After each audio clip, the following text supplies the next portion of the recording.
distinguished guests, senior administration, faculty, families, friends, graduates, welcome to New Jersey Medical School's Convocation exercise for the class of 2025.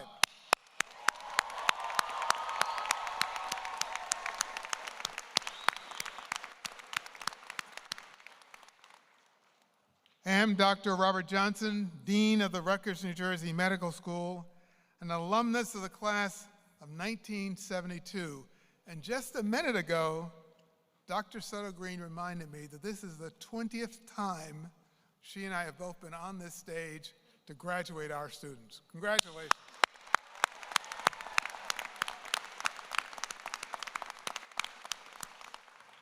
Our national anthem will be sung by members of the vocal cords.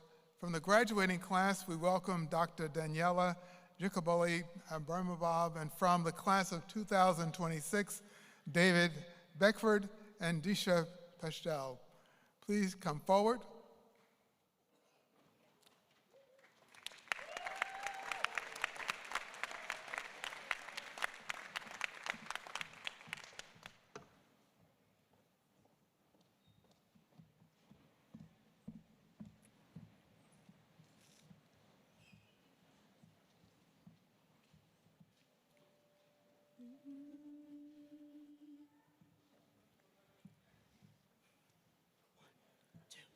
Oh, say, can you see by the dawn's early light what so proudly we hailed at the twilight's last gleaming, whose broad stripes and bright stars through the perilous fight o'er the ramparts we watched were so gallantly streaming, and the rocket's red glare, the bombs bursting in air, gave proof through the night that our flag was still there.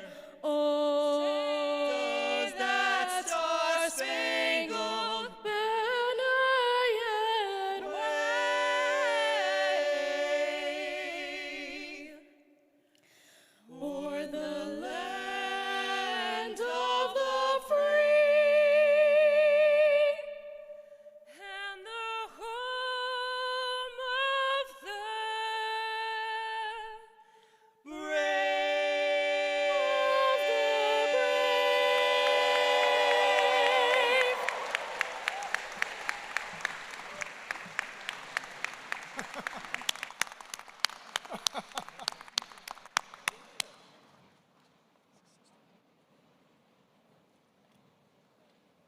that was fantastic, fantastic.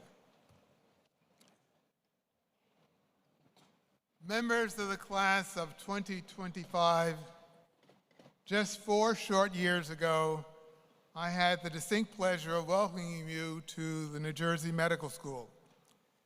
Your white coat ceremony was delayed due to restrictions on large gatherings due to the COVID pandemic.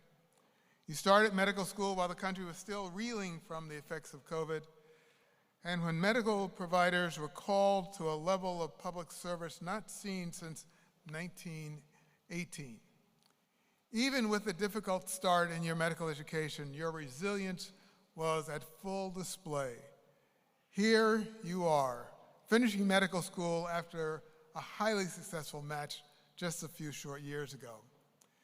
Your class has had to endure loss, seldom seen at such a young age. In 2022, your beloved classmate, Patrick Hung's life ended too early. Patrick was very involved in the life of New Jersey Medical School and had a bright future. Indeed, we felt this loss.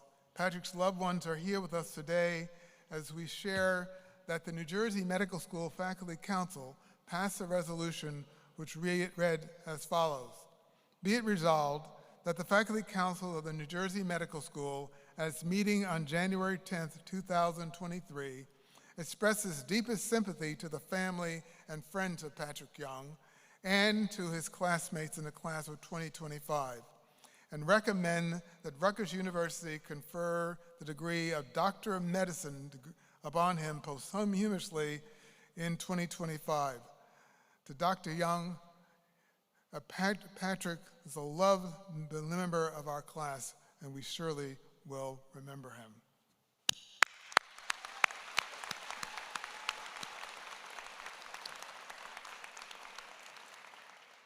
This class also endured the loss of another beloved figure at New Jersey Medical School, Dr. James Hill, who served for over a decade in the role of Associate Dean for Student Affairs. Dr. Hill was simply the best of the best. His dedication to our students was unwavering. Dr. Hill passed away unexpectedly on the 30th of January of this year, and the loss within the medical school remains palpable. At this time, I ask that we share a moment of silence to remember these two individuals who touched our lives.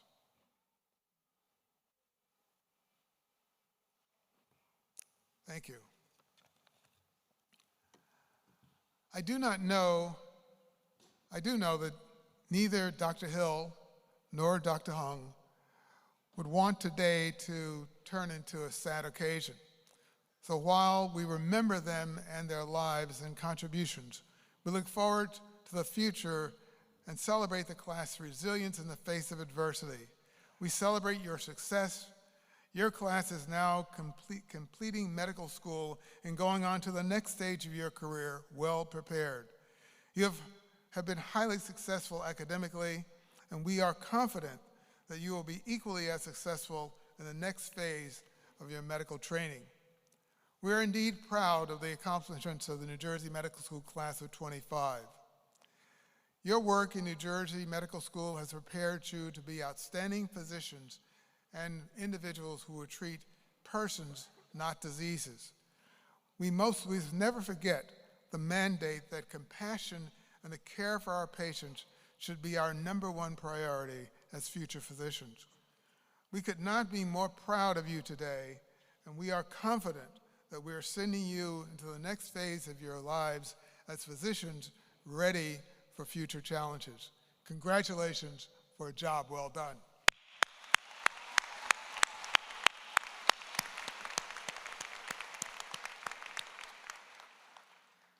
Today we have some very special guests. We had expected Dr. Alan Costa, a member of the New Jersey Medical School class of 1990, and a member of the Rutgers University Board of Governors, to address the class. Now, the next word in my script is unfortunately. Actually, it's fortunate, because right now at 10 o'clock, all the members of the Board of Trustees and the Board of Governors of Rutgers University are meeting in New Brunswick to select the 22nd president of Rutgers University. So I haven't gotten a word yet. It may have been done already, but that's where Dr. Costa is, and because of that, he could not be with us today. And so we know that whoever the next president of our university is, he will be, or she will be very successful. Similarly, Dr. Brian Strong, Chancellor of the Rutgers Biomedical and Health Sciences, planned to be with us today to address the class. However, his plans changed dramatically when his daughter gave birth to a new child. Dr. Strong sends his warmest regards to the New Jersey Medical School class of 2025. And so does Dr. Costa. I saw him yesterday at the Rutgers graduation, and both of them say congratulations to all of you. We welcome today to the ceremony Dr. Patricia Fitzgerald-Bacarsley, Provost of the Rutgers Biomedical and Health Sciences, Newark. We're extremely grateful to also have the keynote speaker, Dr. Roger Mitchell, an alumnus of New Jersey Medical School class of 2003, and a member of the volunteer faculty department of Pathology, Immunology, and Laboratory Science.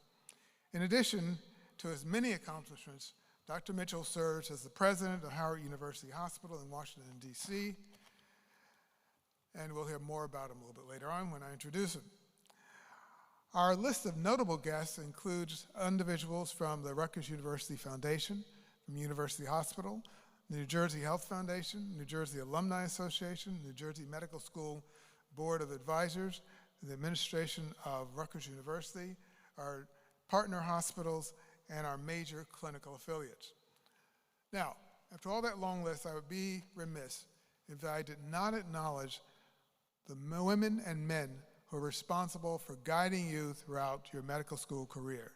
To the faculty, chairs, and administrative staff in New Jersey Medical School, your dedication and expertise has provided our graduates with the essential skills and support they need to establish their careers in medicine. I thank each of you for your ongoing commitment to excellence.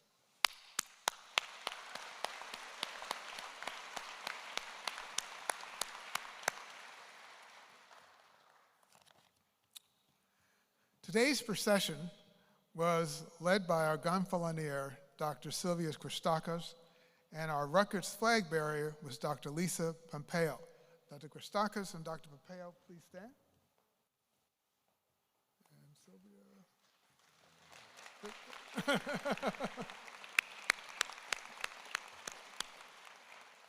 Dr. Christakis has a long and distinguished career at New Jersey Medical School and the School of Graduate Studies. Dr. Christakis joined the faculty in 1980 and has taught thousands of medical students and graduate students throughout her career, as well as led a productive and highly funded research program. In 2019, Dr. Christakis was named Distinguished Professor of Rutgers University, and she continues to serve in the Department of Microbiology, Biochemistry, and Molecular Genetics. Thank you, Dr. Christakis. Our Rutgers flag bearer is Dr. Lisa Pompeo. Dr. Pompeo joined the New Jersey Medical School faculty in the Department of Obstetrics, Gynecology, and Women and Reproductive Health in 1998. During her time with us, Dr. Pompeo served in several roles where she engaged with students and residents, serving as the clerkship director and residency program director, while also delivering exceptional patient care. Dr. Pompeo also served as a member of the New Jersey Medical School Admissions Committee. Dr. Pompeo recently assumed the role of residency program director at Rutgers Health Cooperman Barnabas Medical Center in their residency program in obstetrics and gynecology. We're grateful for her for many years of service to our institution and wish her the best in the future. Dr. Pompeo.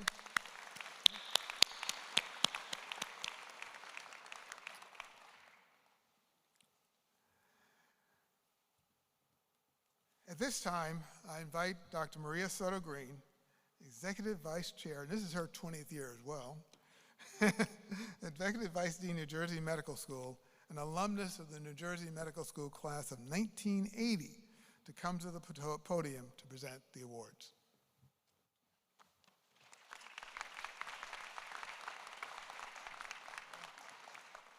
So thank you, Dr. Johnson. It is indeed my privilege to present the first award, the Stanley S. Bergen Jr. MD Medal of Excellence Award. The Stanley S. Bergen Jr. MD Medal of Excellence was originally established by the Board of Trustees of the former University of Medicine and Dentistry of New Jersey in honor of its founding president, Dr. Bergen. Under Dr. Bergen's direction, UMDNJ became the largest freestanding health sciences university in the country and boosted medical access throughout the state of New Jersey. We are pleased to carry on Dr. Bergen's vision. The recipient of this year's award is Dr. Mark Robert Kors. Mark, would you please come forward?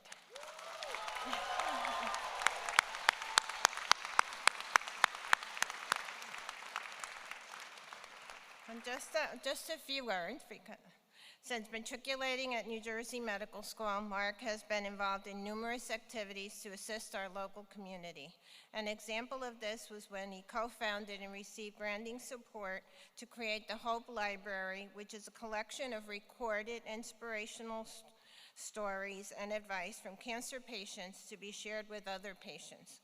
Mark's commitment to service and helping others was recognized by his election to the New Jersey Medical School chapter of the Gold Humanism Honor Society.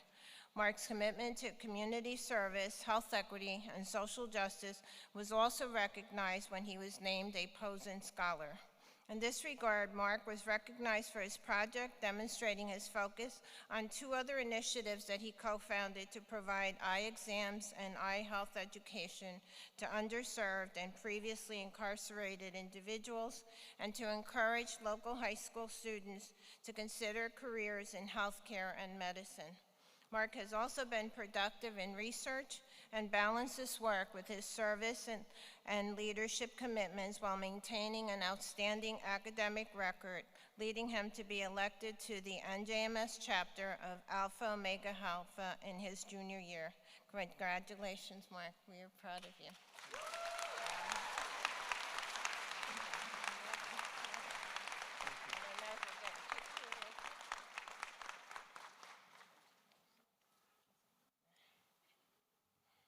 Amazing, great students. It is now my pleasure to present the second award, the Dean Charles L. Brown Award, which is made possible through the generosity of the New Jersey Medical School Alumni Association.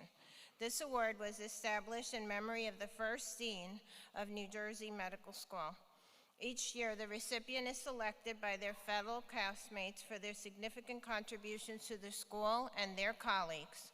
We are proud to present this year's award to Dr. Liam Patrick McLaughlin.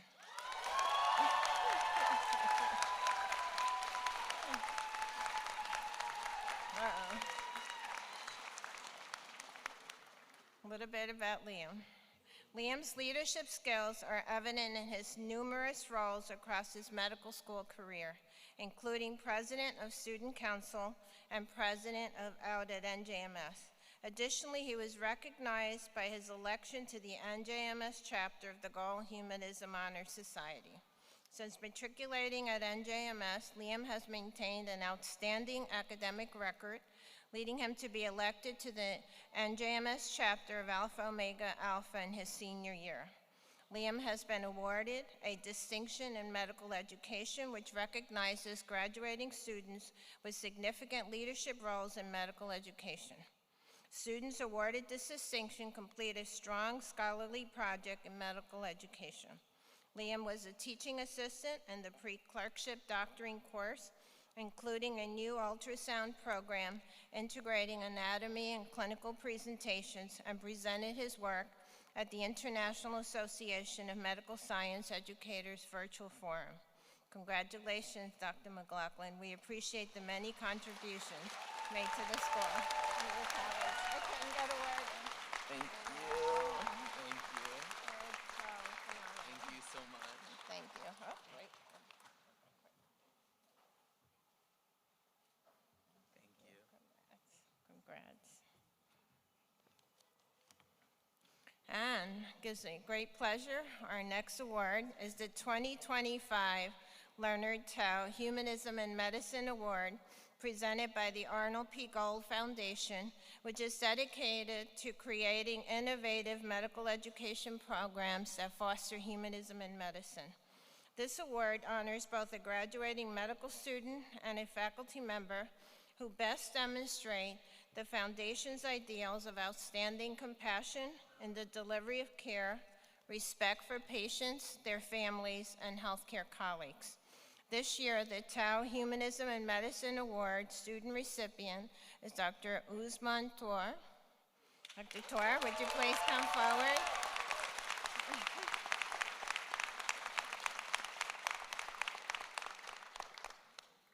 Dr. Thor is dedicated to pursuing a career in combined medicine pediatrics with a deep passion for humanistic patient care, mentorship, and community service. Usman has served as a clinic director at the Student Family Healthcare Clinic, providing free primary care to underserved populations.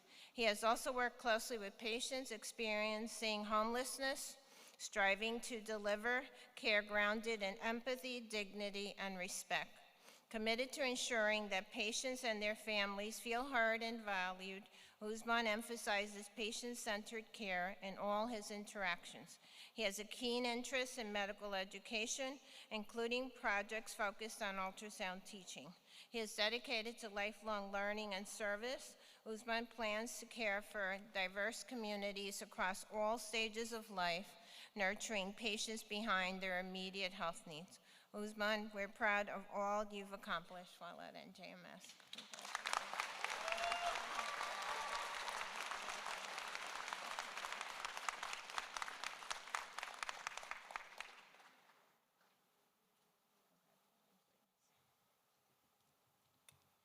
And now our faculty recipient. The faculty recipient of the Tau Humanism and Medicine Award is Dr. Ilya Ostrowski, an assistant professor in the New Jersey Medical School Department of Emergency Medicine and a graduate in the NJMS class of 2012. Dr. Ostrowski, will you please come forward?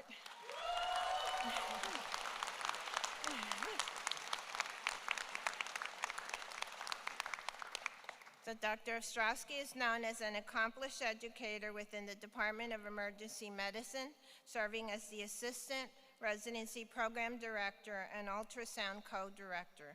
He has consistently demonstrated a deep and recurring commitment to education and clinical service with the goal of improving care delivered to our patients. He consistently displays extraordinary commitment to the well-being of patients, colleagues, students, residents, and the broader community, as evidenced by his attention to detail in the clinical environment and genuine caring for every patient. He is an inspiration and exemplar of humanism in the way he practices medicine. He is hands-on and sees his role as not only to educate medical students and residents, but equally as important to educate his patients. He is often found at the bedside addressing a patient's concern, explaining the care, and reassuring the patient and their loved ones. His bedside manner is respectful and down to earth. Dr. Ostrowski, this award is given to you to honor your ongoing commitment to humanism and the practice of medicine. You have been an example to our students, residents, and faculty, and have served as a role model for everyone who comes in contact with you. Thank you for modeling this behavior for our students and for inspiring the value of humanism. We are delighted to present you with this award.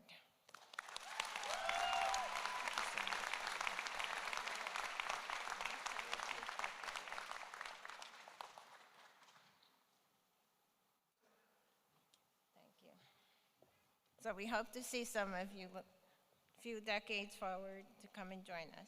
To present our next award, the New Jersey Health Foundation Excellence in Teaching Award and the New Jersey Health Foundation Excellence in Research Award, I call to the podium someone who's very well known to all of us, our Associate Dean for Admissions and Vice Chair and CEO of the New Jersey Health Foundation, Dr. George Heinrich, an alumnus of the class of 1972.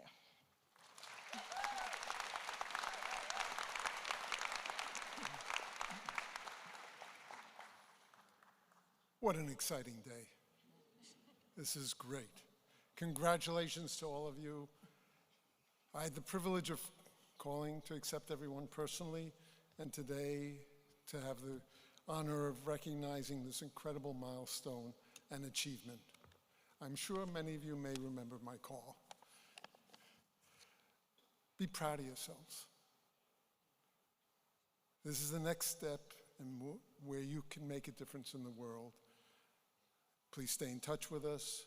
And parents and families who support you, 4 years ago at the White Coat ceremony, I asked you to recognize your families for all their support. Let's please do that again.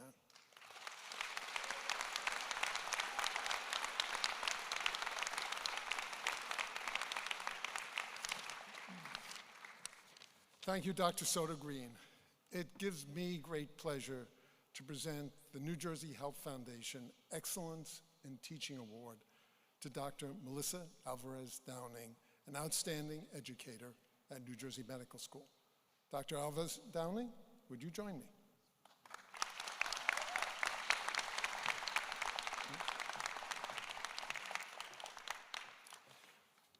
Dr. Alvarez Downing's commitment to education is exemplified by her outstanding leadership during the first year as clinical as clerkship director during the pandemic.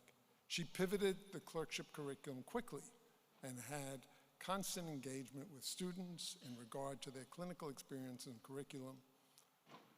Over the course of the last 5 years, Dr. Alvarez Downing has most positively transformed the surgery clerkship, evidenced by the strong student evaluations of the clerkship and the annual AAMC graduation questionnaire.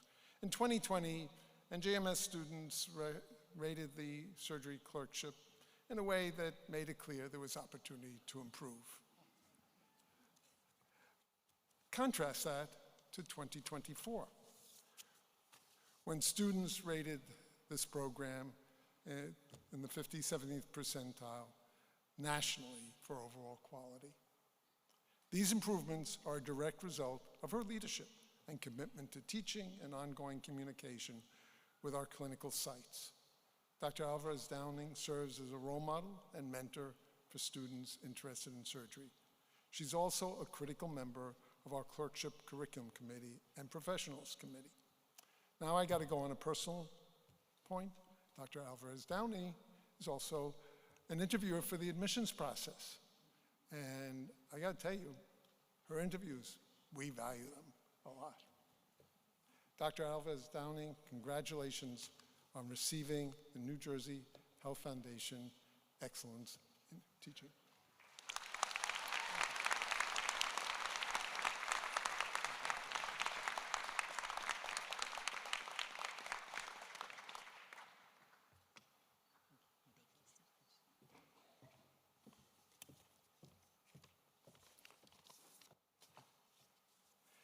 It is now my pleasure to present the New Jersey Health Foundation Excellence in Research Award, which recognizes a New Jersey Medical School faculty member for outstanding research performed during the last academic year. I'm honored to present this award to Dr. Yasuki Kumamoto, Assistant Professor in the Department of Pathology, Immunology, and Laboratory Medicine. Dr. Kumamoto, would you please come forward?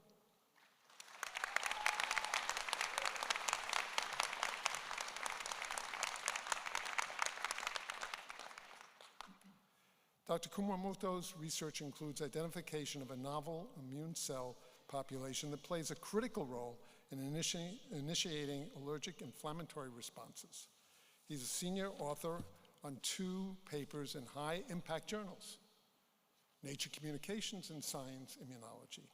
His groundbreaking research is fully funded by the National Institutes of Health. Dr. Kumamoto, congratulations on receiving the New Jersey Health Foundation Excellence in Research Award.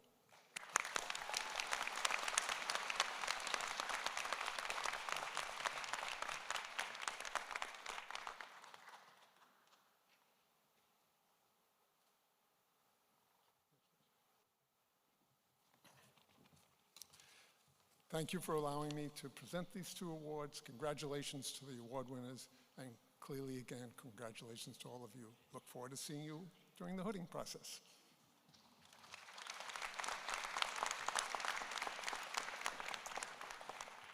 Well, thank you, Dr. Heinrich and Dr. Soto-Green, and congratulations to all the individuals who have received awards so far.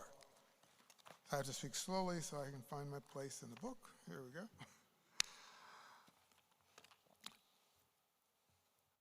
I'm going to switch things around a bit. You can do all sorts of things when you're the dean.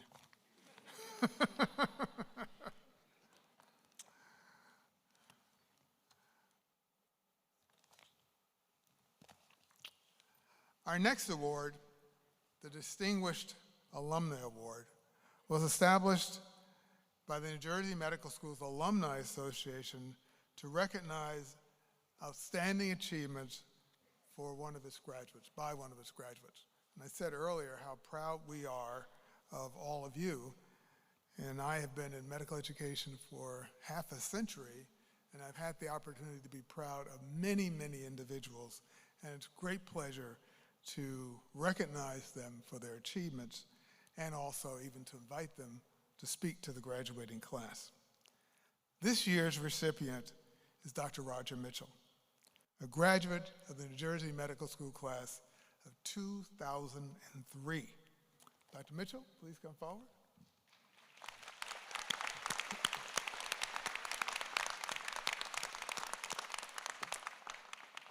Dr. Mitchell has held a number of prestigious leadership roles since graduating in 2003.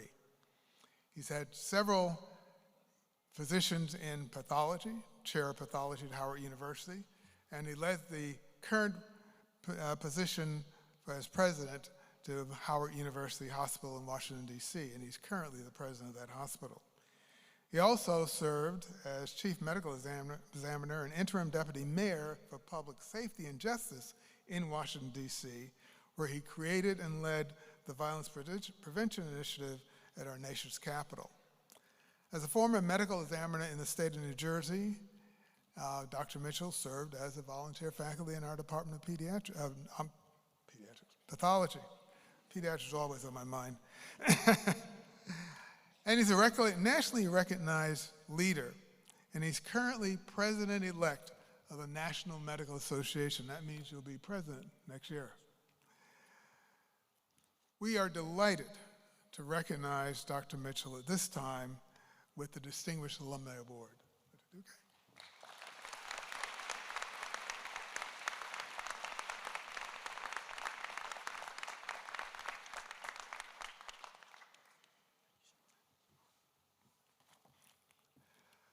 We are grateful that Dr. Mitchell accepted my invitation to come and address us. Now, he also said that when the dean calls, you come. So, but Roger, we're so happy to have you here, and we want you to take the podium right now. Now, our ceremony is going really fast today. He said he's going to slow it down. so, Dr. Mitchell.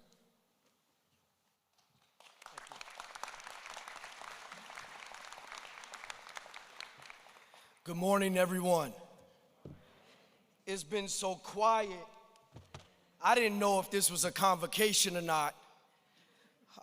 So I'm gonna try to lively it up a little bit here in Newark, New Jersey. So good morning, New Jersey Medical School. And let's give a round of applause for the 2025 graduates of my medical school, the New Jersey Medical School. Yeah, that's good. I like that better. I like that better. It's such an honor to be here with you all and your families. Everybody looks so good. My wife looks great. My wife, Angelique, she's in the red. Yeah, so I got to give her a shout out wherever I go. So that way the 23 years of marriage can stay strong. I want to give a shout out first of all to the ushers and those that work here in this house, those that are the invisible often. So please give them a round of applause.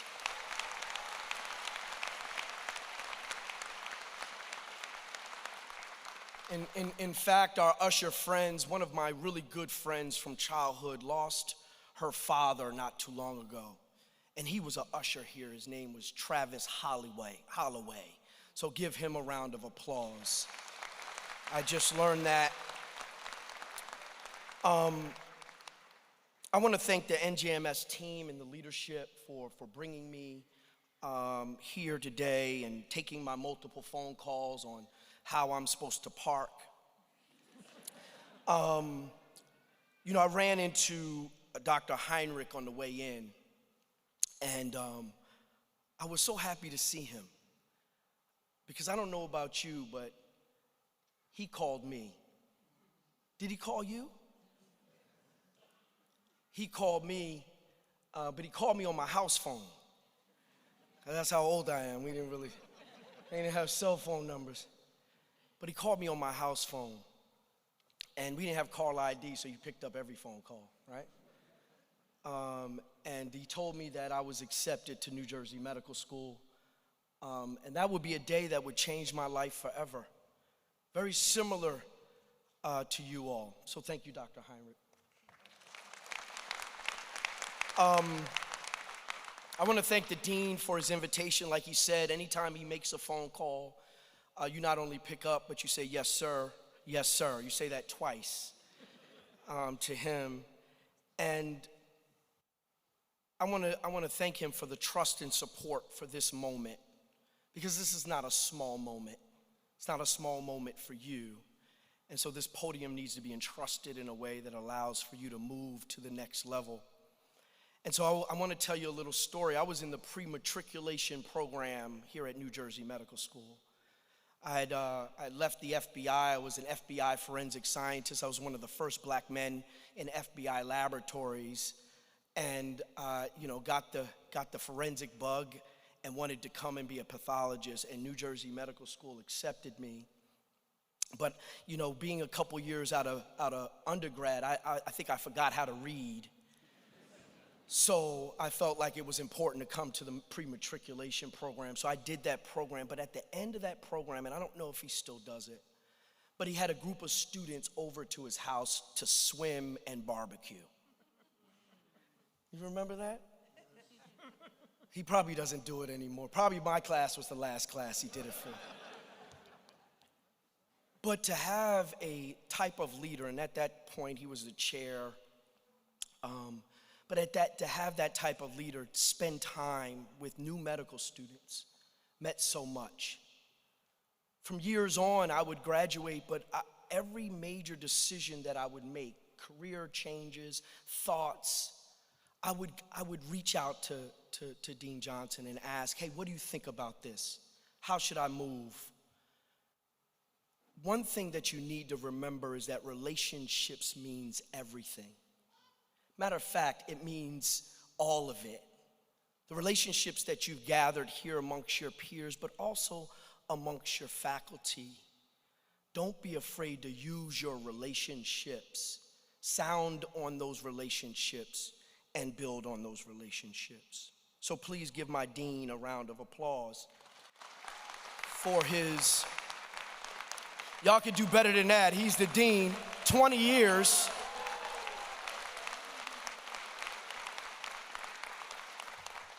I'm also gonna get points for that too, so. I began New Jersey Medical School in the fall of 1998. I just finished a year and a half at the FBI, like I said, and I was recruited here by Lonnie Wright. Yeah. Lonnie Wright is in this building right now. I just felt the chills come through. He was a force to be reckoned with, and he used to go out and get little black men like me and say, come on, why don't you come to this medical school? I could have gone to any medical school. But this was the one that he said I could reach out to community, that I could, where's my guy? I could work in community and do violence work. That I could actually be in community here in Newark, and I'm from Newark. Anybody from Jersey in here? So I'm born and raised Newark and South Orange, Princeton, families from Elizabeth, families from Atlantic City. And so the opportunity to be able to come back to New Jersey Medical School wasn't the plan, but when he made that phone call, I came here. So in that office were people like Denise Epps. Shout out to Ms. Epps. Please give her. She still calls my phone. Just know. She still calls my phone 22 years later, 23 years later. When I came to NJMS, I remember that there was a first year students went on a tour. And during that tour, there was about 50 of us that came around and we stood in the circle. And the faculty facilitator of the tour went around the room and asked everyone what type of doctor they wanted to be.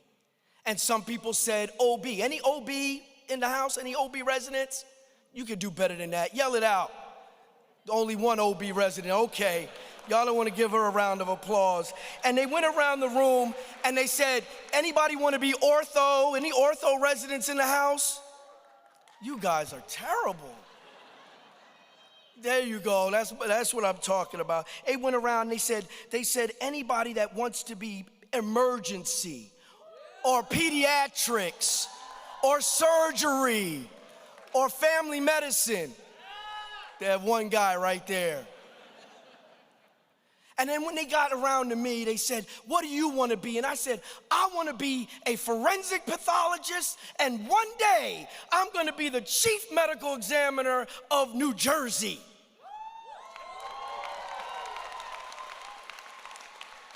And he looked at me and he said, you need to just worry about passing your first set of exams. I said, wow. Doesn't everybody got to worry about passing their first set of exams? You see, I've had numerous experiences in my travels where I have been discouraged. External or internal, explicit or implicit. The goal is to be courageous in the midst of doubt and fear. And that's what you've done. There are some people who counted you out, didn't think you could do it. There's some that are friends, even family, some enemies, and even you doubted yourself. But if you're in this room with a cap and a gown, you made it.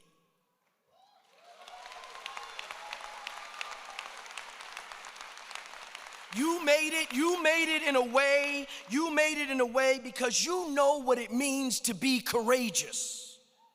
You know what it means to push through from doubt and fear to prepare and execute.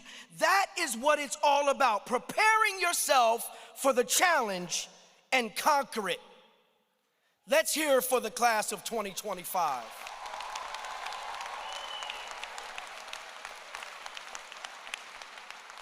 But it's not over. It's not over. One chapter is ending and a new one is beginning. That's what's needed today. Courage. New Jersey Medical School nurtured my passions, particularly for violence prevention. I owe a debt to Dr. Soto Green for her belief in me. You can give her a round of applause too. Not only was it the faculty, but it was my peers who encouraged me to serve as the SNMA chapter president. It was then and there that we developed violence prevention curriculum for the youth at the Newark Detention Center.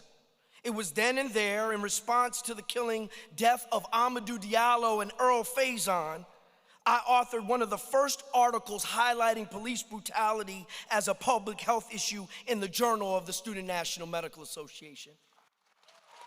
It was then and there that I did research with Dr. Ernesto Amarato on post-traumatic stress disorder in law enforcement, setting up mental health hotlines for the Newark Police Department. Those were the early days of the Violence Prevention Center. You see, my leadership in healthcare started and was fostered right here at New Jersey Medical School. And now, today, we have built a forensic pathology career where I'm not only a leading voice in violence prevention, but as chief medical examiner of the nation's capital, I wrote legislation creating violence prevention fatality review, opioid fatality review, maternal fatality review.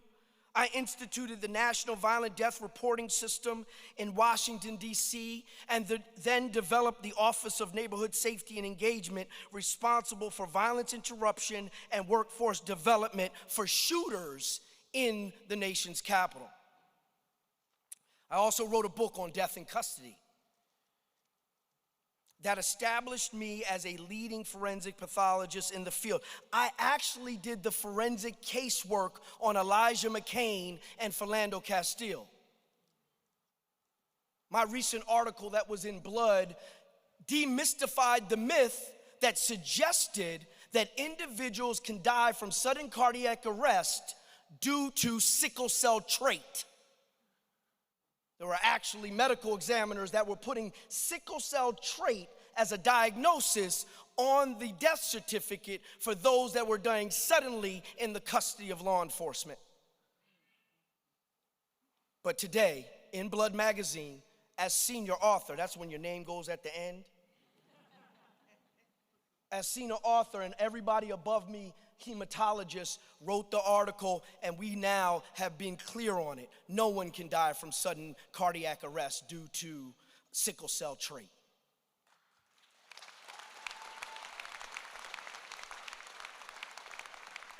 There is courage in leadership.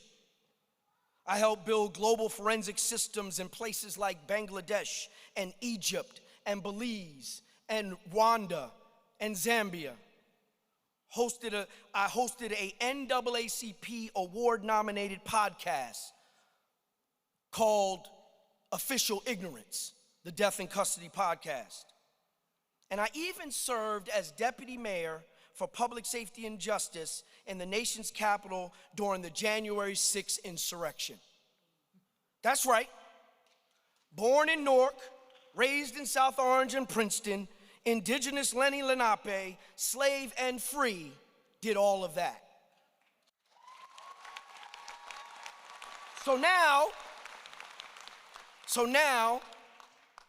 the president of one of the most historic hospitals in the nation, Howard University Hospital, founded as Freedmen's Hospital in 1862 to provide care to freed slaves, and the incoming president of the National Medical Association, established in 1895 when the AMA would not allow admission, the oldest and largest group of black physicians in the U.S., we look to ensure access through advocacy and the training of the next generation of resident physicians.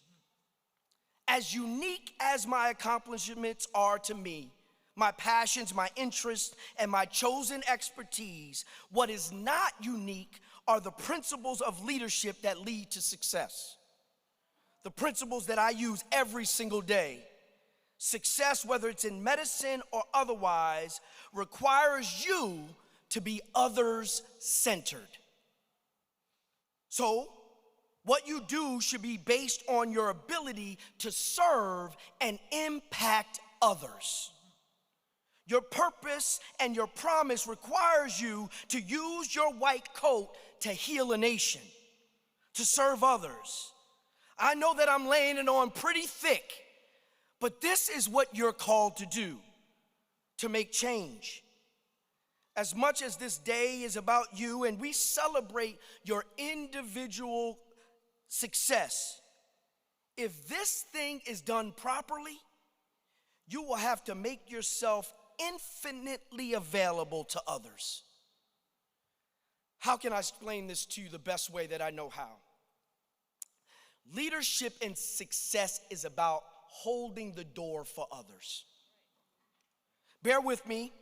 In my 50 years and my nearly 25 years of leadership, I have developed a philosophy of leadership that centers a servant model that supports the visual depiction of one who stands by and facilitates entries into rooms. As a leader, the room may be for you, or it may not be for you. That room you may have been invited in, or you may have invited yourself. That room may be full of people that adore you and respect you. That room also may be full of people that despise you. Nonetheless, your responsibility is to hold the door for those who come behind you, to make the room better, to disrupt the room, to improve the room, and to dismantle the room. In the time that I have left with you, I'm going to break it down for you. I'm going to give you 6 quick principles that unpacks this concept that you can embrace as you begin your journey through residency and beyond. Hold the door. So first, I got 6. Excuse me, my hat's in my way. I got 6. 1, first thing you have to do is get in the room. You got to get in the room. Work hard and do your best to get in the room. This is the work that you've been doing thus far. You're getting in the room. Hard work and dedication gets you in the room. Hard work and dedication gets you in the room. If you're gonna get in the room, you have to work hard. You're about to be resident, so when you're in the room, you have to perform. Treat patients, perform research, write articles, teach, complete your charts on time. Please complete your charts on time. Don't cut and paste. You like that? This is my faculty back here. Be cognizant of the quality that you're providing as healthcare and healthcare deliverers. The whole purpose of being in the room is to do the work and to hold the door. That brings me to my second point. Once you get in the room, you have to stand by the door. Most of us spend time, most of our career trying to get in the room, getting the title, getting the grant, getting the degree, getting recognized. That's getting in the room. But what we're really being asked to do is stand up and stand in. The number one killer of black males in this country is homicide. White women get breast cancer at a higher number than any other group. Poor people, particularly in rural America, suffer tremendously from mental health and substance abuse. Carceral care behind bars lacks quality measures and is often deficient EMRs. If you're going to be a leader, you're going to have to fill in the gap. And often filling that gap requires you to have to stand by the door. What I mean by standing by the door is making yourself available. You need to make yourself available at each stage of your career. Be available to what is needed. It may be the needs of your patients. Be available for what others require. It may be the needs of your colleagues or your supervisors, but most of all, be available for your purpose. The small voice inside of you that is asking you to be great. Whether you pursue it or it pursues you, be willing to say yes to your own greatness. By standing by the door, you will add value. To be honest, not many people are willing to stand by the door, looking for someone to help. There's a lot of responsibility by standing by the door. You have to be fearless. You have to be willing to protect those in the room. You have to create a sense of security. You have to build trust, be consistent. Your trust becomes your word, and your word becomes your voice. Your voice must be used as an advocate for your patients, for your community. You have to be an advocate for your family and an advocate for those inside and outside of the room. The next point I want to make is that you want to listen for the knock. So now you got in the room, you're standing by the door, you got to listen for the knock. After you get in the room and stand by the door, listening for the knock is extremely important. It may be the most important. This is what I learned from Dr. Soto Green. This is what I learned from Dean Johnson. By listening for the knock, you've developed real relationships. Much of what we do as leaders is manage people and process. It's important to have trust. Trust often comes with relationships. The deeper the relationship, the deeper the trust. As a leader, you must be willing to nurture long-standing relationships as well as to seek and develop new ones. You're going to a new place right now, a new residency. And there, those relationships, being able to hear what people are telling you, being in community is going to be part of the hardest things you do. But if you're listening always for the opportunity to serve someone else, you'll be ready to listen for the knock. You must be willing to be both a mentor and to be mentored. Create a space where your patients and colleagues know that you will listen, because then they will come to you. Also be prepared to listen for opportunities to serve even when not asked to do so. Your fellow resident or colleague may have an issue. If you're listening closely, you'll be there to help them. Then you may offer up a solution that can help them. Opportunities for a fellow resident or attending or a patient or your spouse or your children or your friends. If you're listening to serve the people closest to you, then you'll be ready. If you're listening for the knock. This is leadership, not faultless, but intentional about how we serve others. The next point I want to make is, now that we're listening for the knock, it's time to open the door. In life, the trajectory of a leader, there comes a time when you must be bold. All of the clinical work, all of the patients, all of the publications, and now it's time to throw your hat in the ring for full professor. Now it's time for you to start your own clinical practice. Now it's time for you to write the book and build the research lab. Now it's time for you to organize your fellow physicians and bring attention to the health impacts of disenfranchised people by the dismantling of Medicaid. Opening the door is about being big, not small. You're willing to take risk with your own career, makes room for those to follow you. A leader is called to be bold. The success that comes with your bold risk creates the credibility that you will need to vouch for others. That's about opening doors, vouching for others. How many of you have been vouched for in the past? Well, I have. I might be the only one in the room that's been vouched for. It's like going to the club. Y'all been to the club?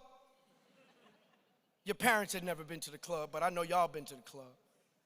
It's like being in the club and waiting in the back of the line and looking to see if you know somebody at the front of the line. And they'll wave you forward. My man right here knows. They'll wave you forward. And now you don't have to wait. That's what being vouched for. It's like getting a phone call when you just became president of Howard University Hospital, and the first phone call you get is from the dean of your medical school saying congratulations. That's what being vouched for feels like. I don't know about you, but the door was open for me. Whether it was my grandfather or Lonnie Wright, whether it was Joy Carter or Pierre Louis or Jennifer Smith or Vivian Penn or Ed Cornwell or Dr. Ford or Dean Mighty. These leaders vouched for me and opened the door for me. Your goal has to be able to get in the room by the door so that you can let other people in to where you're going. The last point that I'm going to make is that once you've done all of that, it's time for you to hold the door. This is the hardest part. Because once you've reached the progression of your leadership journey, who wants to stand by the door? You want to be inside the space, eating and drinking with everybody else, planning like everybody else. But true leadership has you at the door, holding the door for as many people to come behind you. This is what makes you worthy of serving the suffering. It's the hardest because there's always someone coming to the door. It's always someone looking to be supported. Oftentimes when you're by the door, you're not going to feel like doing it. You're not going to feel like wanting to be by that door. You're going to wake up and may not that day want to serve that patient. But it's understanding your goal and your role in leadership that is going to allow for you to go back to your position, the one that you've been called to. I can't think of anything more rewarding than helping others realize their own potential. That's what the holding the doors really means. It means living a life that's worthy of service, whether in family medicine or anesthesia or internal medicine or critical care or pediatrics or cardiothoracic surgery or trauma or emergency or neuroscience, psychiatry. It does not matter what you're matching in. Medicine is unique, that you've been called to a space of service. You've been called to hold the door, to serve your families, to serve your community, to serve your patients, to serve your colleagues, to serve the profession.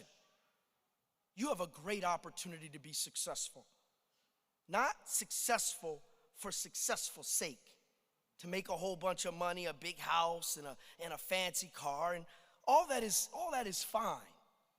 But what I'm saying is that your success is based upon the service of others. Your success is based upon your ability to get by that door. So I'm done. Just one thing for the class of 2025 as you prepare your way towards the next chapter in your life. Don't forget to take care of yourself. Remember, you cannot pour from an empty cup. Depression, thank you.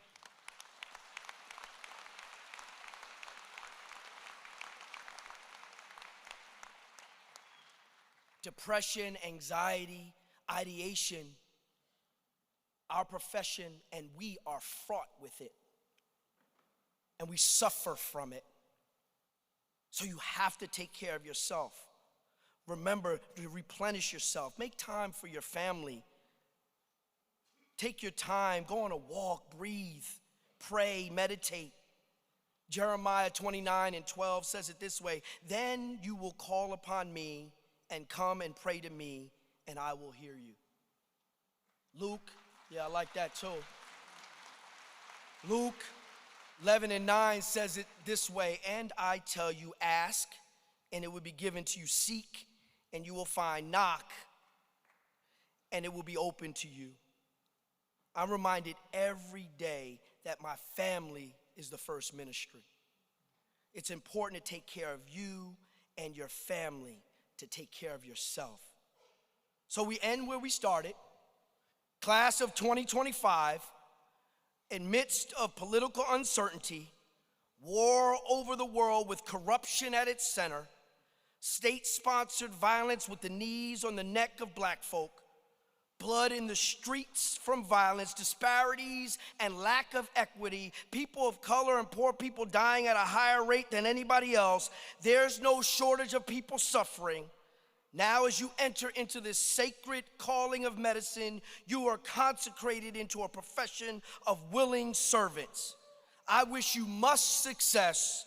Remember, the price of freedom is service. God bless you, and congratulations to the class of 2025.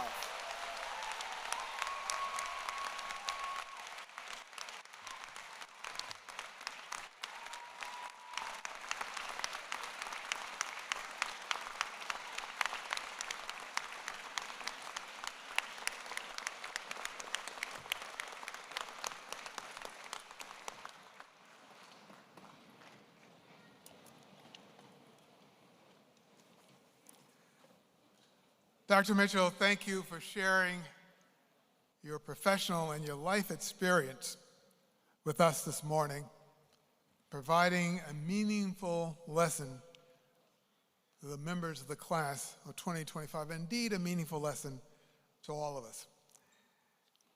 As an appreciation for your time with us, we wish to present you with a plaque, I think. Yes. Here's another plaque to take back. Thank you.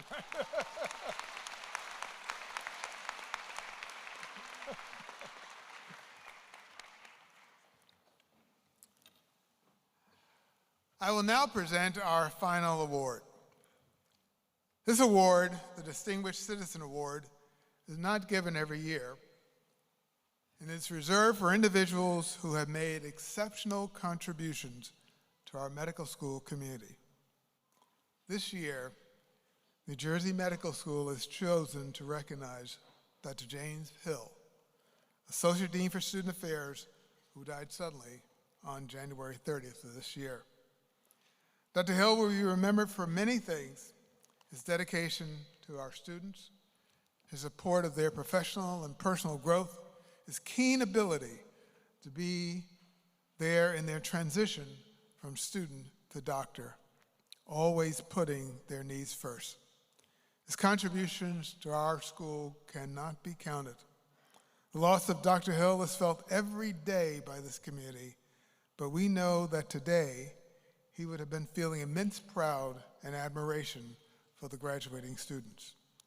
So today we award the Distinguished Citizen Award posthumously to Dr. James Hill, who taught so many of us in many ways. May we take his example, the example that he has provided us with, to inspire us throughout our lives, that Dr. Hill's loved ones will receive this award.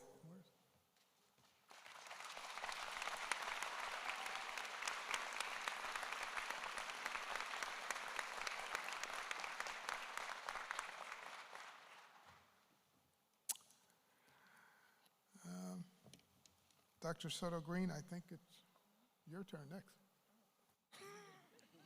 Dr. Maria Soto Green.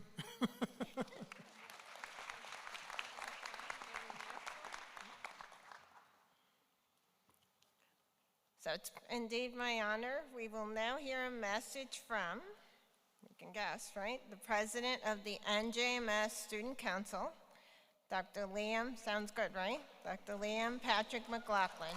Dr. McLaughlin, come forward. And just a few more quick words. So Liam, your drive and desire to improve the quality of life for your classmates at New Jersey Medical School has been clearly demonstrated throughout your time at NJMS. Your roles in student council, including serving as president, have been recognized by your classmates and by school leadership. Since matriculating, you have been involved in numerous activities serving our community. I applaud your unwavering advocacy on behalf of our school and its students and your ability to make a positive impact. And so it's yours. Thank you. I thought the lights were going to be off out there, so bear with me. Good morning, and thank you, Dr. Soto Green, for the kind introduction. My name is Liam McLaughlin, and it has been my distinct privilege to serve as the Student Council President for this past year, and an even bigger privilege to share today with you all. It's truly amazing to see so many faces out there, gathered to celebrate the years of blood, sweat, tears, and Purell that got the phenomenal class of 2025 to this moment. Today, we sit not as students, but as newly minted doctors. So let's give a huge round of applause for that.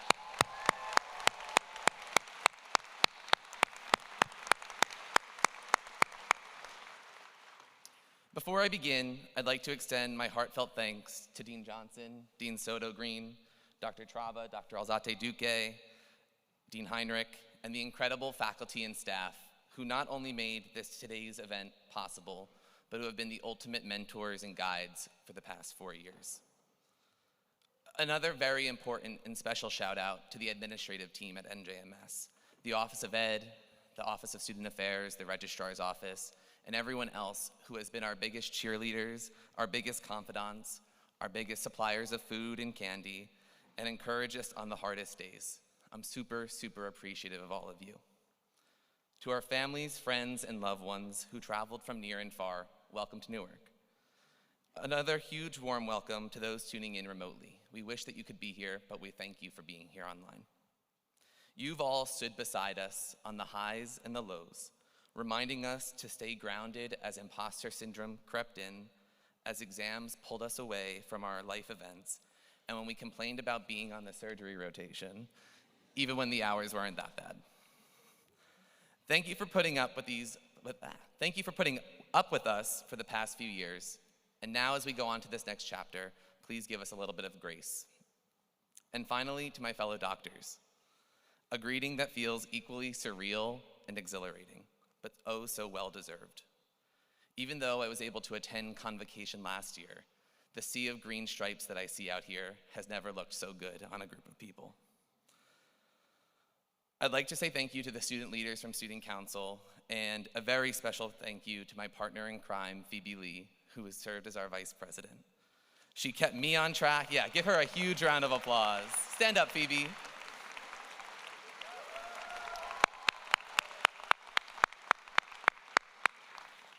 Not only did she keep me on track, but she kept so many events and initiatives at NJMS going and made our community so much better.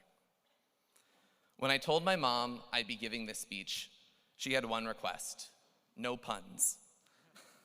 My high school senior year marching band drum major speech was filled with them, and she has not let me live it down. Naturally, I reminded her that now that I'm a doctor, she cannot punish me anymore. But she is still my mom, so that was the only one, I promise. Thank you, Mom and Dad, for everything, for your love, your support, your encouragement for my entire life, and especially these years. I'm so thankful to have you both in my life, and I just love you both very much.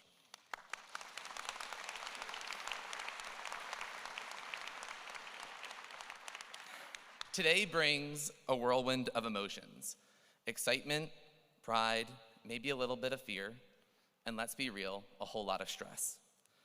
Now, I know that none of us have any experience with stress after the past 4 years, right? Thankfully, I do think that medical school, through a combination of tasteful lectures and lots of lived experiences, has taught us that stress can sometimes be good. So, like we've done for the past 4 years, we should harness the stress and use it to our advantage. It can sharpen us. It will push us to double check that Tylenol dose the first time on July 1st. It will prepare us for rounds and for case presentations, and will be there making us even more sharp as we run our first code and when we hold hands with someone as they pass away. Stress looked different during each of our 4 years at NJMS. In first year, a huge source of stress came from re-entering society as COVID finally wound down. We navigated awkward handshakes and fist bumps. We relearned how to socialize in real life. We recognized faces only by their eyes. And we learned how to exist as medical students. We watched what seemed like endless lectures. We wore out the 1 and the spacebar keys of our computers doing Anki. Learned to navigate difficult conversations in HHH, and enjoyed our last spring break ever. We figured out what it meant for some of us to be students again, to be adult learners, and to be humans in medicine. We discovered the power of superstition and came to recognize how important a pixelated cat can be in the morning before exams, and how important it is to predicting grades, or at least letting us smile. So thank you to Amir for that.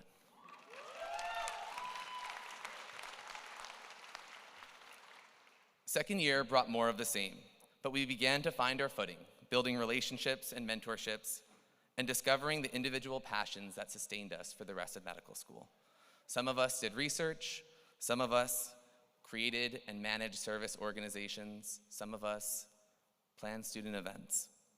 We made it through our preclinical studies and worked hard to escape the lecture halls to make it to the wards. Of course, step 1 loomed, but together we supported each other, we looked after one another, and we checked in on one another. Third year finally gave us the real taste of life ahead. We were finally doing what we came here to do. We had the ultimate privilege of learning from incredible patients, hearing their stories, their triumphs, their fears. We learned to look beyond just their plain medicine and to understand who they are and how the social determinants have got them to our hands. Our teachers pushed us to be our best for ourselves and our communities. We saw people on their best days, we saw people on their worst days. We held hands as people passed away, and we sang happy birthday for so many babies who were born in front of us. Most importantly, maybe, we learned how to get our patients to the front of the MRI machine, which probably should have been a required skill for the neurology clerkship. But above all, I was most impressed with how we all supported each other. My favorite third year moments were probably the UH lunches. Massive groups of maybe 15, 20, 30 of us, joining tables to chat, vent, sometimes hide from our teams, and celebrate each other's wins. Even if we didn't know each other at first, after a few minutes, we were close friends, laughing, advising, giving some advice, and cheering each other on. We developed a resilience that we didn't even know we had, and we realized how similar we are to each other as we went through this huge adventure. I can only hope that for all of us, residency and life ahead brings similar lunches to help get us through the tough days and to make sure that we are taking care of ourselves so that in turn we can take care of the patients who will be looking to us. Finally came fourth year. Applications, interviews, rank lists, and more than a few well-deserved vacations. We continued to cheer each other on, cover shifts for each other so others can attend interviews, and complained with each other about the Zoom socials that no one wanted to go to. Rank lists were submitted. Weeks of anxiously waiting for match took a few years off of all of our lives, but we made it, and here we are today, sitting here once again as we're all about to cross the stage, now just with the title doctor in front of our names. Our collective goals have been achieved, and we'll keep cheering each other on until the very end. So what does that mean for what comes next? It means we'll make it through that also. Residency will be hard. There will be doubts and sleepless nights and moments where we think, should I have just gone into business? I know that I've had that a few times looking at my student loans account. But, as my favorite Peloton instructor, Ben Aldis, always says, when I'm like dying, you didn't come this far just to come this far. We, my fellow doctors, have come so far, and this speech barely scratches the surface of our trials, our tribulations, and our triumphs for what it meant to get here today. But we're really just getting started. As we walk out of this beautiful ceremony today, we'll carry with us not just knowledge, stress, a diploma, some debt, but more importantly, our empathy, our humor, and our humanity. I know that this class can connect with people. I mean, look at the number of couples that have formed throughout the 4 years. Clearly, medical school stress has Cupid-like effects that both Tinder and Hinge could really take advantage of. As we enter this next chapter, I urge you to move beyond the checklists that have often defined our careers so far. CECL hours are done. Cell logs are filed. Direct observation forms are observed. Being a doctor is more than wrapping up early to study for a shelf exam, and it's more than ticking off a metaphorical checklist. Yes, discharge and MRI checklists are not going anywhere, but when you're sitting across from a patient, don't rush. Show up. Be present. See the person, not the diagnosis. Grades are gone. There are no more OSCEs, at least I think. But what remains is what you bring to the table, how you choose to show up every day for your patients, for your colleagues, and for yourself. If you must use a checklist, however, let it be the patient's own. What matters to them? What do they fear? What do they hope for out of their care? Let them walk, roll, or be carried away, feeling seen, heard, and safe. That's what we would want for ourselves and our loved ones. As I reflect on our time at NJMS, I'm filled with pride. We literally restarted the annual Pride ceremony. We've held national leadership positions, launched service initiatives for area high schools, supported libraries for cancer patients, sang our hearts out at holiday concerts, stormed McGovern's by force many of times, formed friendships that will last a lifetime, and so much more. But our time here has had its fair share of sorrow. We lost two extraordinary members of our community. When I was talking to Dr. Gersman a few weeks ago, he said it best. He said that 2 memorial services in 4 years are too many. Dr. Patrick Hong brought light and laughter to every room. He celebrated life, his friends, his loved ones, and he lived with authenticity and joy, following the motto of full sending everything. He made everyone feel seen. I often wonder that if he was here today, what specialty he would be going into. While I've had heated debates with people about it, what stood true was that patients would be lining up out the door to take his care, his kindness, and his last.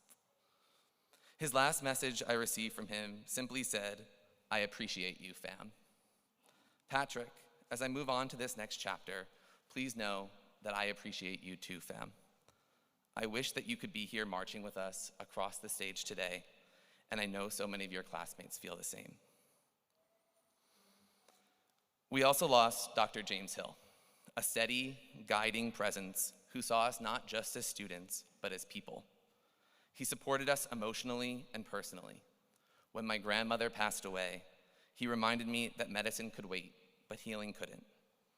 At his memorial, we learned that during his time at NJMS, he mentored over 3,000 students. If each of those now physicians sees an average of 2,500 patients a year, that's 7.5 million people annually, influenced by his wisdom, his compassion, and his iconic voice in the back of our heads. We were one of his final classes, and I hope that we all carry his legacy forward. So, I'll close with a message that Dr. Hill sent us on the morning of our very first medical school exam. A moment that I imagine that was not unlike today for so many of us. Anxious, excited, nervous, maybe ready just to get it over with. He wrote, "Dear class of 2025, I wish you all the best on your first medical school exam today. You have worked hard over the past couple of weeks. Now, just breathe and let it happen. Remember, we are here if you need anything." A few weeks of hard work in that August and September have certainly turned into a few years of hard work, dedication, and commitment to yourselves, to your communities, and to your loved ones. But Dr. Hill's message definitely still rings true. Breathe, let it happen. Trust your instincts, your passion, your preparation. Carry with you the people who got you here today, and let them guide you into every exam room, every OR room, every on-call shift, and every moment where you think about what it means to be a physician. To echo Dr. Mitchell, remember that you can't take care of anyone if you don't first take care of yourself. Congratulations, class of 2025. We've come so far, and we're only getting started, so now go full send your careers.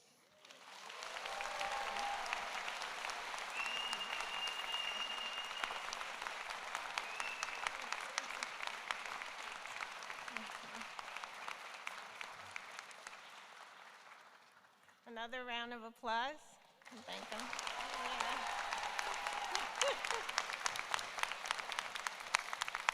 Yeah. I could see the sigh from here. so I want to just thank you very much, Liam, for sharing your reflections.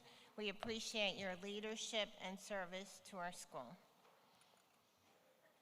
And so now we move on, and during their white coat ceremony, our incoming students recited the oath of Hippocrates.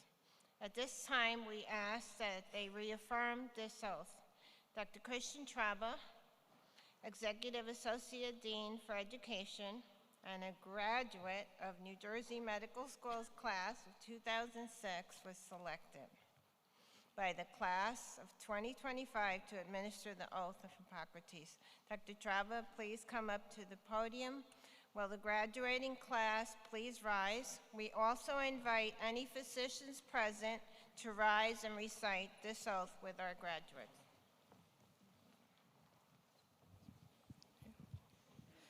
Please refer to the Oath of Hippocrates in the back inside cover of your program and recite each line with me. I do solemnly swear by that which I hold most sacred, that I will be loyal to the profession of medicine and just and generous to its members, that I will lead my life and practice my art in uprightness and honor, that into whatsoever house I shall enter, it shall be for the good of the sick, holding myself aloof from wrong, from corruption, and from the tempting of others to vice, that I will exercise my art solely for the care of my patients and will give no drug and perform no operation for a criminal purpose, far less suggest it. That whatsoever I shall see or hear of the lives of people which is not fitting to be spoken, I will keep inviolably secret. These things I do promise, and in proportion as I am faithful to this my oath, may happiness and good repute be ever mine, and the opposite if I shall be forsworn. Congratulations, class of 2025. You can now be seated.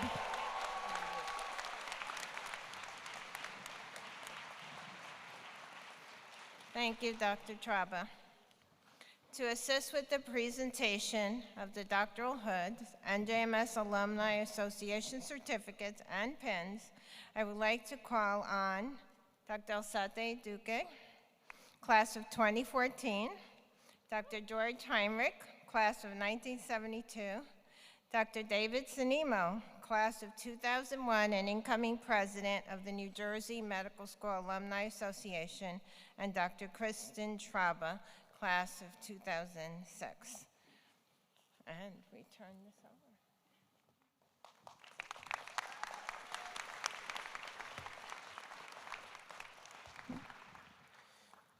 Would the class of 2025 please come forward?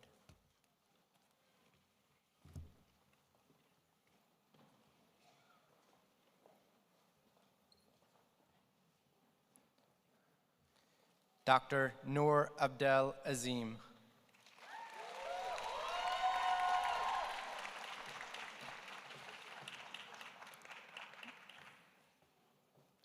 Dr. Daniela Yakovachvili Ubermov.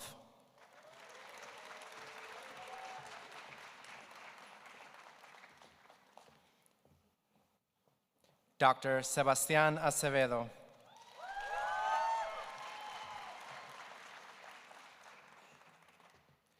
Dr. Robert Ademiecki.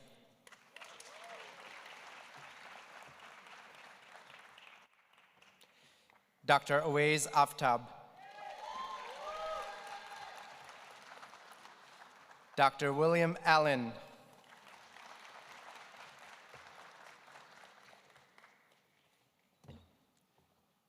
Dr. Valeria Alvarado.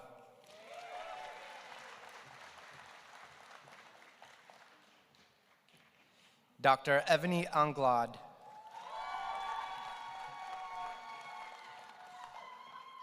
Dr. Stefan Antosevich.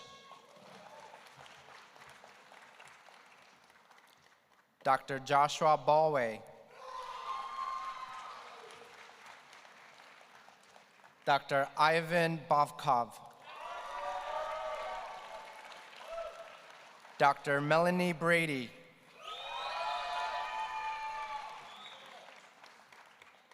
Dr. Karthik Buddhaharju. Dr. Juan Cadavid.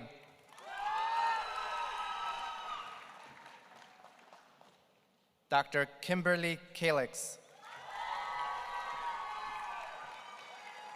Dr. Joseph Salidonio. Dr. Stephen Charles. Dr. Ali Shebli.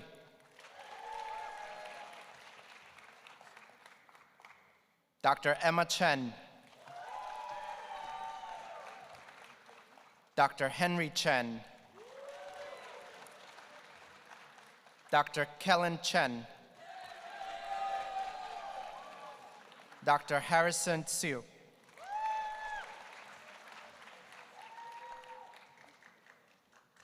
Dr. Natalia Chmielewska. Dr. Daniel Cho.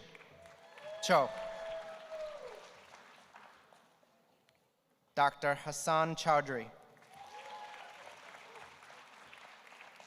Dr. Celcio Correa Peñafiel. Dr. Kathy Daichang. Dr. Michelle de Freitas Montes. Dr. Jessica de la Cruz. Dr. Rosa Maria Diaz.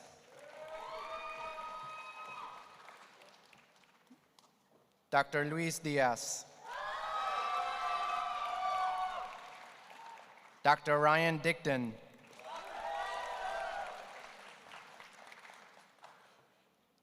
Dr. Steve L. Ishaki.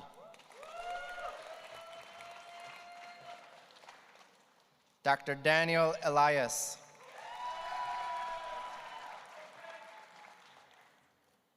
Dr. Ashley Eng.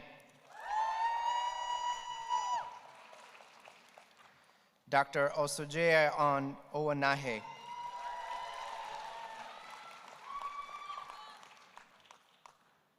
Dr. Richard Felly.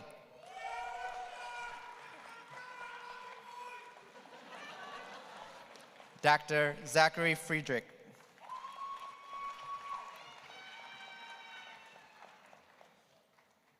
Dr. Amir Gamil.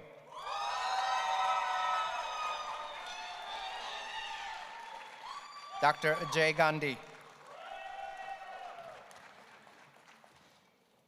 Dr. Travis Garth. Dr. Khaled Gazonas. Dr. Nabarun Ghosh. Dr. Arjun Gupta. Dr. Sonia Hafiz.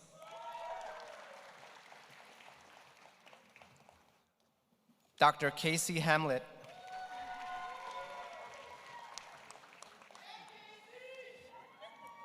Dr. Monica Hanani.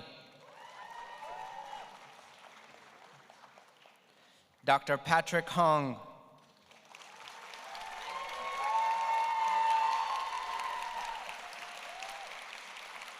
Dr. Julia Horniak. Dr. Alexandra Immerso. Dr. Catherine G.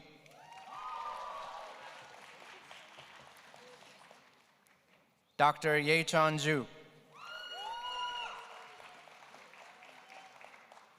Dr. Darshan Kulolo.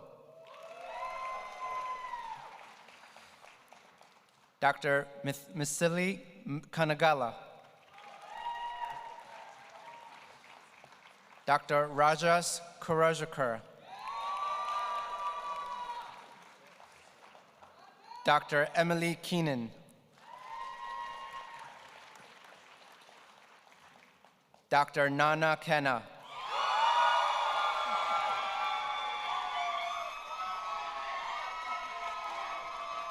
Dr. Irtaza Khan.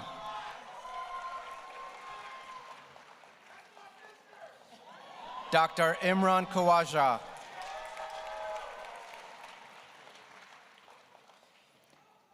Dr. Alexander Kurvajian.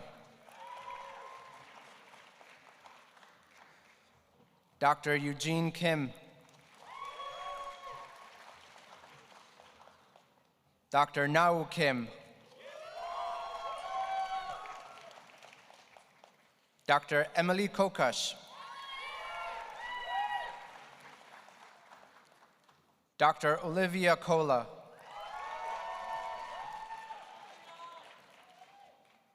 Dr. Mark Korst.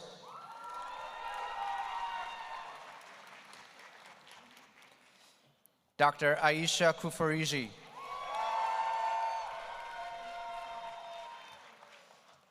Dr. Keshav Kumar. Dr. Kolsam Larry.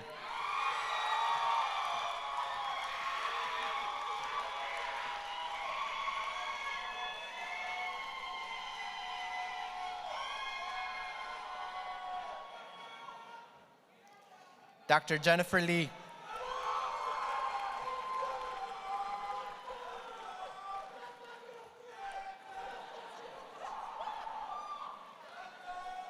Dr. Mehdi Lemdeni.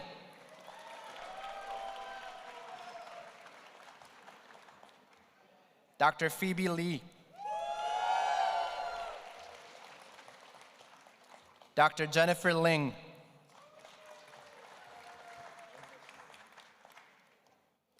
Dr. Hector Lisboa.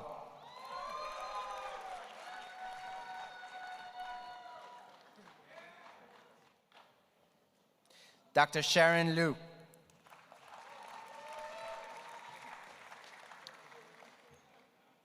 Dr. Maria Maldonado Ordóñez.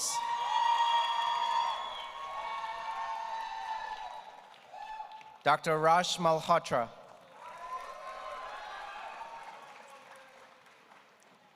Dr. Anna Matthew.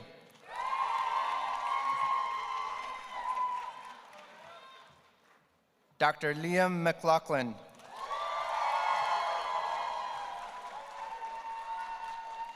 Dr. Ashane McNeil.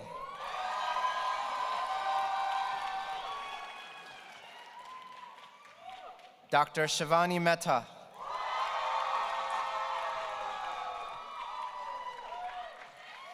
Dr. Elon Meltzer.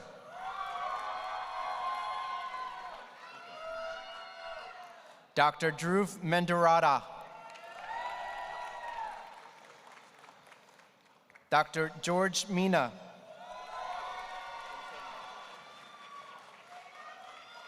Dr. Dhurumi Mistry.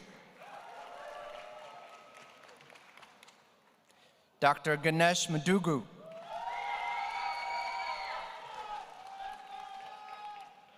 Dr. Celine Molfetta. Dr. Spencer Moore.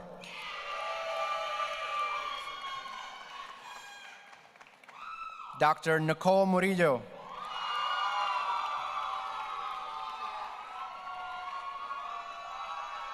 Dr. Sindhu Murugan.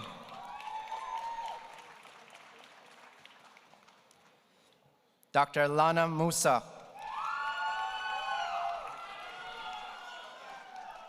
Dr. Julia Nguyen.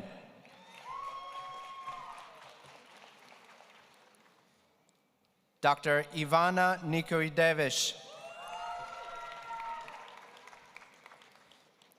Dr. Simran Ori.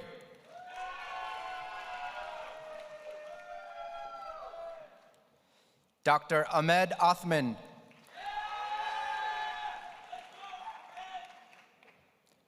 Dr. John Palmieri.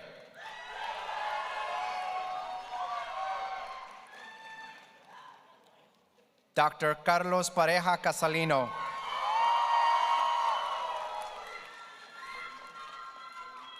Dr. Akash Patel.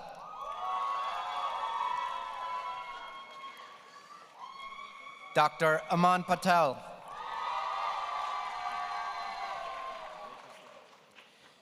Dr. Devanshi Patel.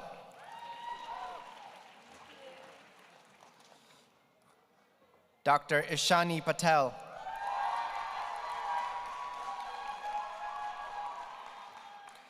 Dr. Tabitha Paulette.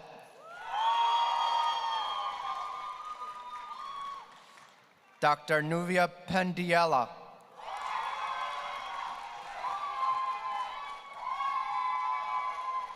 Dr. Christopher Pettit.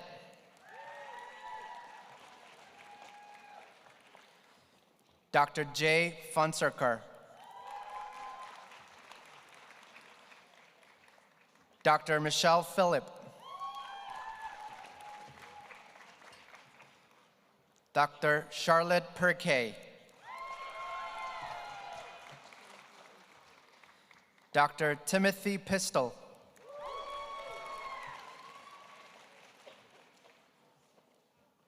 Dr. George Popa.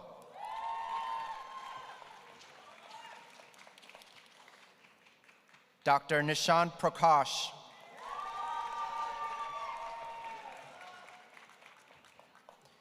Dr. Marinos Pilarinos.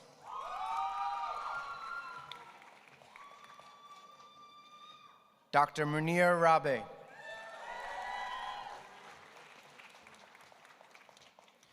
Dr. Ariane Ramos.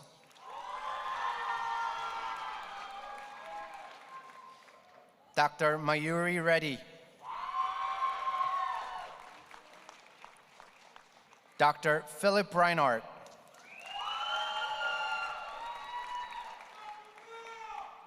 Dr. Alondra Romero Lopez.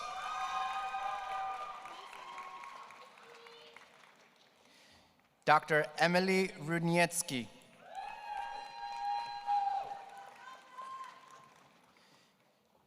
Dr. Karina Sagar.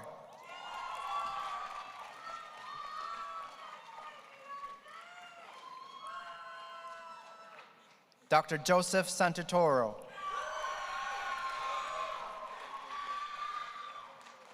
Dr. Olivia Scott.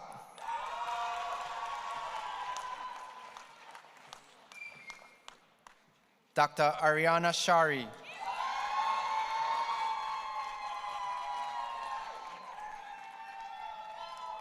Dr. Ashani Shah.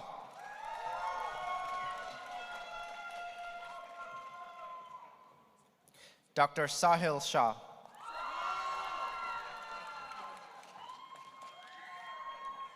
Dr. Anam Sheikh.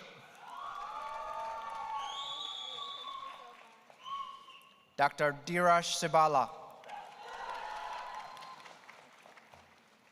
Dr. Mohammed Siddiqui.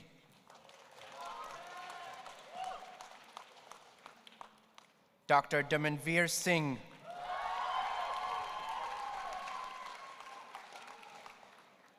Dr. Mario Sokolic.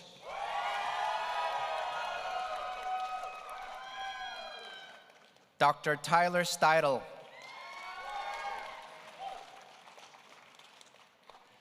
Dr. Alyssa Swarinjan.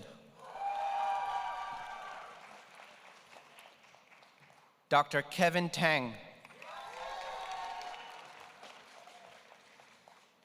Dr. Noah Tang.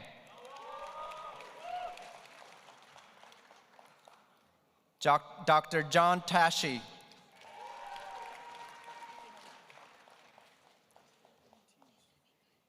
Dr. Ivan Morel Chapta Yamba.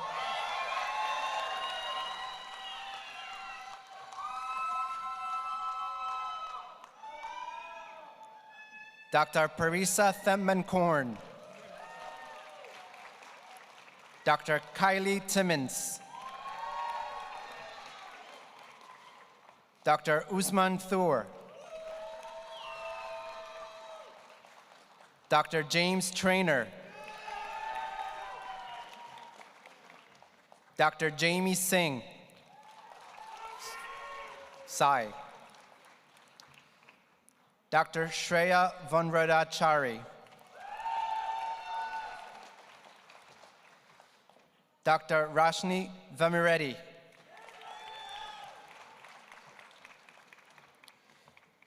Dr. Rashika Verma.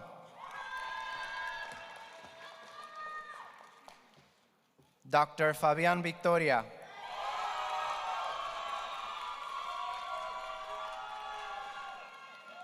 Dr. Rita Vaut.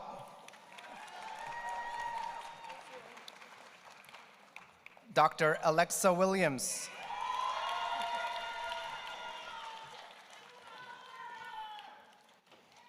Dr. Jack Wright.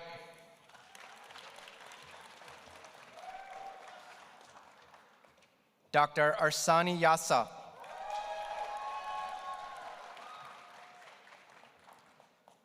Dr. Akim Yonker.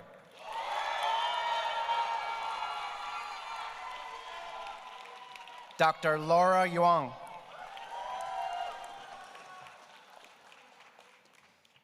Dr. Stephanie Zarelli.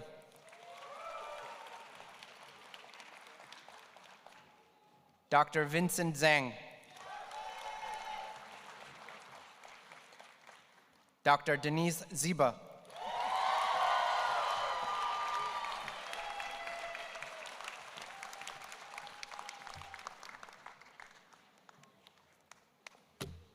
Wow.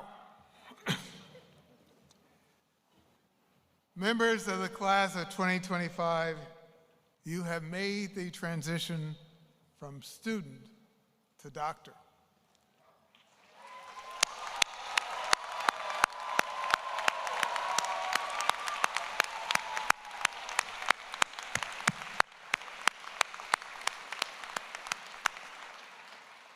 Please remember that this role comes with a great deal of responsibility. Embrace your new profession with pride, dignity, and humility. At today's ceremony, each of you received a welcoming pen from the members of the New Jersey Medical School Alumni Association. I encourage you to embrace and participate in the important work of this organization, especially on behalf of current and future students. Please stay in touch with us and embrace the relationship you have found here at New Jersey Medical School. Share your accomplishments with us as you progress in your training, indeed throughout your career. May each of you experience an abundance of success and joy in your professional and personal lives. Congratulations, class of 2025.